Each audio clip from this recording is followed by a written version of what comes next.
This episode is sponsored by myself, a 19-year-old in an English class.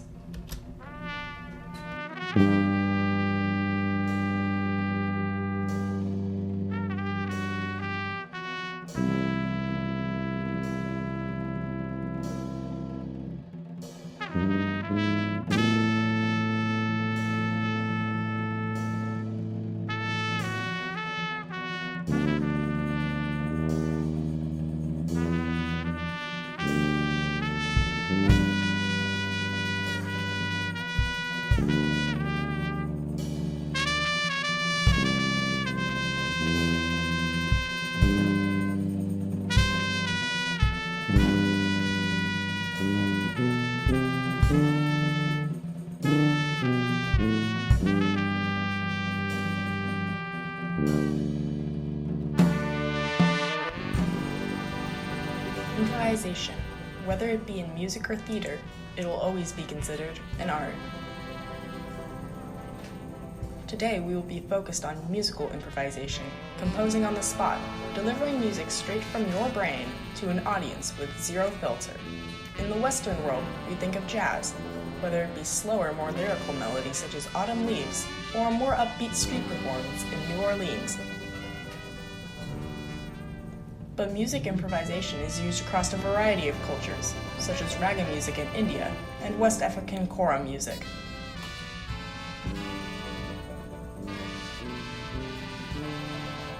How do musicians do that? How do you as a musician start to build confidence in a skill which leaves you so vulnerable?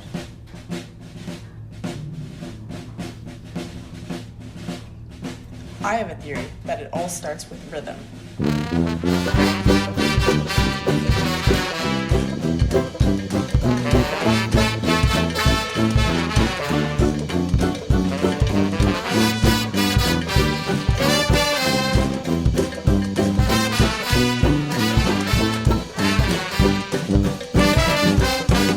Now wait, what is rhythm?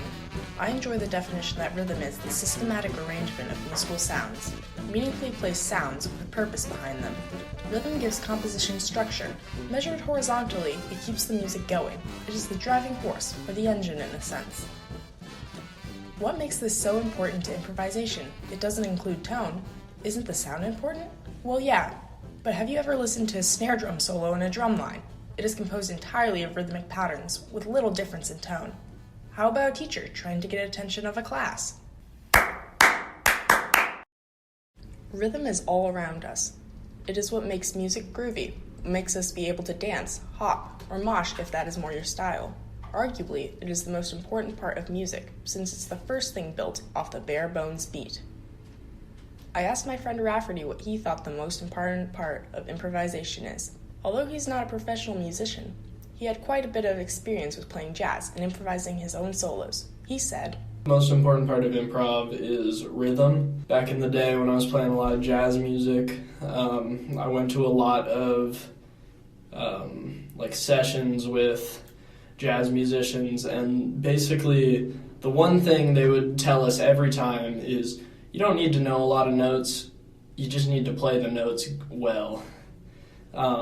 And they would show us, they would improvise really, really good solos with just one note. And it still sounded beautiful. So I think, rhythm. In Raf's experience, he has done improv exercises where you play one note using rhythm over a backing track. What else besides pitch, since we don't have any pitch? Really? In this example, piano instructor Bradley Swarsh is playing in the background as a student of his is playing an improvised solo over top.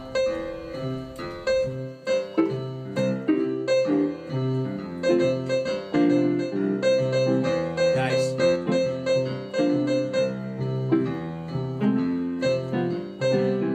I will be using the same strategy with my friend Dustin, using a method from Richard Michael. Richard Michael is a Scottish music educator as well as a professional improvising pianist. Dustin started experimenting with music in 4th grade when he joined choir. He kept with it until 5th grade, which he then had a hiatus until 9th grade, where he rejoined because of a girl. Dustin has zero experience in improvisation, so he's the perfect subject to prove my theory with. The method Richard Michael uses to teach begins with being able to feel the rhythm of the music.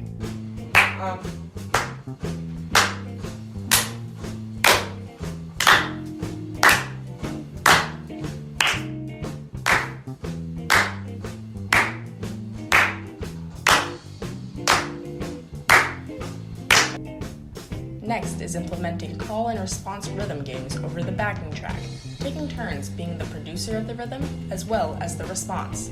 This allows for listening and rhythm skills to develop.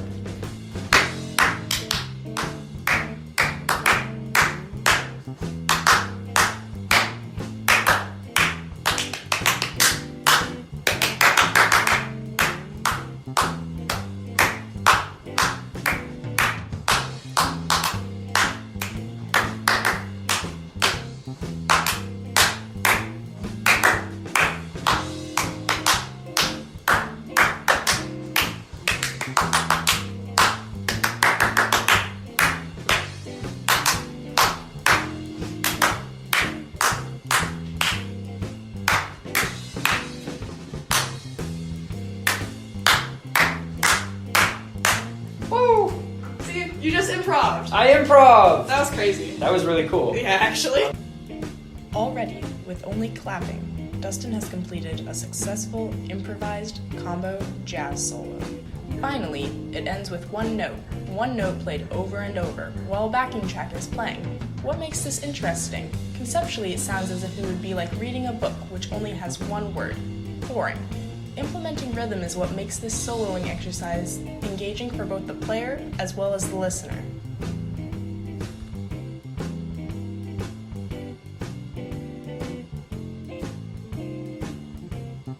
Alright, let's kick this off.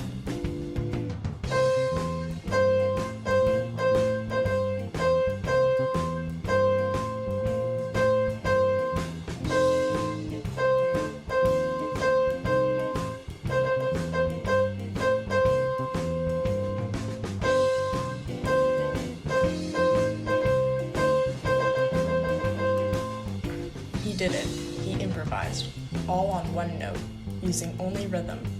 I believe this endeavor was a success, although it may sound a little bit wonky at some points. Improvisation is about putting yourself out there and being open to possibly making a few mistakes. It is inevitable. Thus, while possibly not the most exciting thing in the world, this was a successful, improvised solo. Developing and expanding your sense of rhythm is very important in order to build your confidence in improvisation.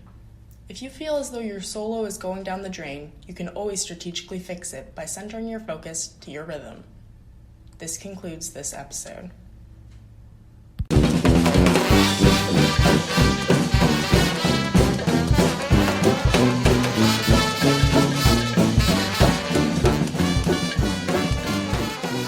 For the people, Dustin, would you say this was a successful endeavor? Yeah, I would. I would say I picked up some new knowledge. I would say that my skills as a musician have been nurtured, and I am feeling rather enthusiastic about my musical learning. Thank you.